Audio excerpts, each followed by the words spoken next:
Conservative Glen Motz, Choose Up World Economic Forum member / Canada's Deputy Prime Minister Crystia Freeland on the Emergencies Act invocation, as well as the impact on the trade in Ottawa that led to the invocation, which there wasn't any. In fact, Stats Canada indicates a 16% increase. Here's the clip. Thank you, Chair, and thank you, Minister, for being here. Will the government waive, being the most senior official that's been here in this committee so far, will the government waive cabinet confidence and solicitor-client privilege in the documents ordered by this committee? Thank you for the question, Mr. Motz. The government has received the motion and the public service is working on it diligently. I think everyone here appreciates the importance of cabinet confidentiality. Thank you, which means that we won't get anything probably. Ms. Freeland, senior officials from your department who are with you here today had appeared before our committee this spring, earlier, and yet none of the witnesses you offered could speak to the economic implications that we asked of them from the protest in February. It's convenient for you, considering you put great stock not only in the invocation of the Act, but also in your statements today, claiming economic justifications for declaring a national emergency. Will you make available to this committee the appropriate expert witnesses who can actually defend these claims, these economic claims? I can quote two experts if you'd like right now. I don't want to quote them. I want them to name them from your department that can come here to this committee.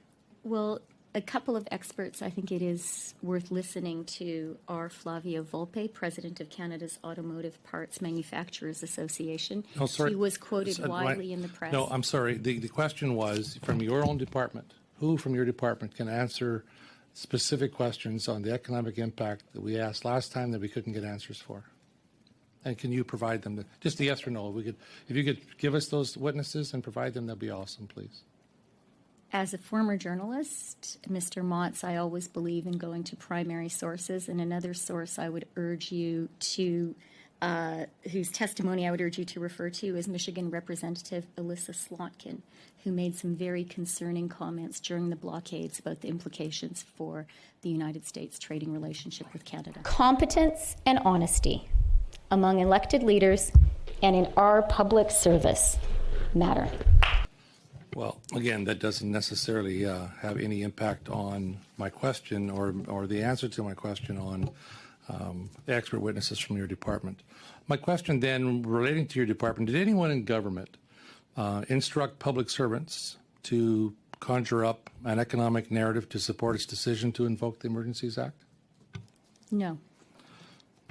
Was the government informed at any point by public servants that the economic data either didn't exist, that it did not answer the questions you wanted to be answered, or did not produce the results you preferred to hear?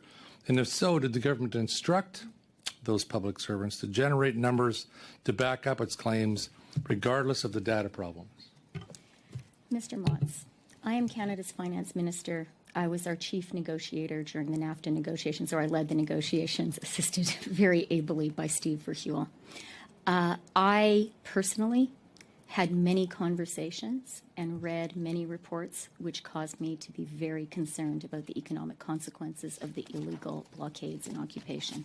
I spoke directly with Canadian business leaders who told me that they were hearing from investors that their confidence in Canada as an investment destination was shaken. Has grown, has been really bad for some people in the middle class in Western industrialized countries.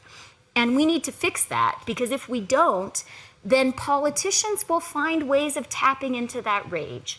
And the easiest way to channel that legitimate anger is to say, it is the fault of people who don't look like you in your own country, it's the fault of immigrants, or it is the fault of those bad foreigners who are cheating us on trade. I spoke directly from and read the comments of many U.S. political leaders who spoke about how the blockades were encouraging protectionism but my question was about Canada. Within your own department. So you may not be aware of this, but there's a reason I'm asking that question.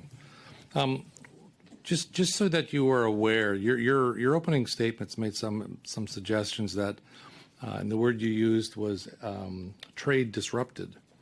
But Stats Canada has reported that the cross-border trade actually in Ontario and Alberta during the time of the blockade was up 16% compared to last year.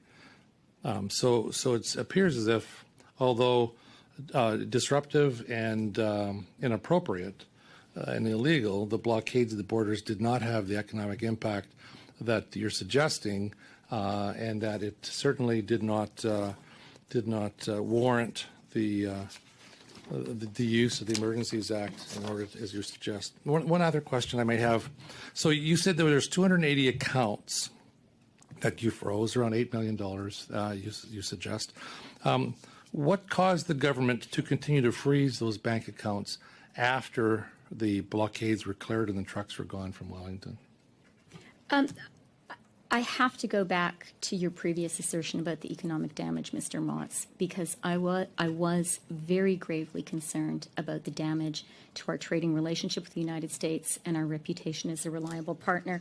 I have to quote Representative Slotkin, who said, "One thing that couldn't be more clear is that we have to bring American manufacturing back home to states like Michigan. So you're disputing we have to Stats continue Canada? The work." Your 5 minutes is up. Thank you. Thank you very much, Chair. Minister, I share the frustration of many of my colleagues around this table. We've danced for 90 minutes and don't have any answers at all, actually. And it appears as if you refer to that binder a lot. Would it, in its entirety, can you present it to the committee? Yes or no? I make no apology for preparing well, carefully for appearances fine, like these. can you present that binder to the and committee, I please? believe in doing my homework. These notes are for my own personal use. Well, can you present them to committee? Yes or no? Obviously, that's a no. Competence and honesty among elected leaders and in our public service matter. Did you sign the memorandum to Cabinet proposing the declaration of the emergency? I don't recall precisely who signed it, but I hope I did, and I would be happy to have signed it. Thank you. Mr. Motz.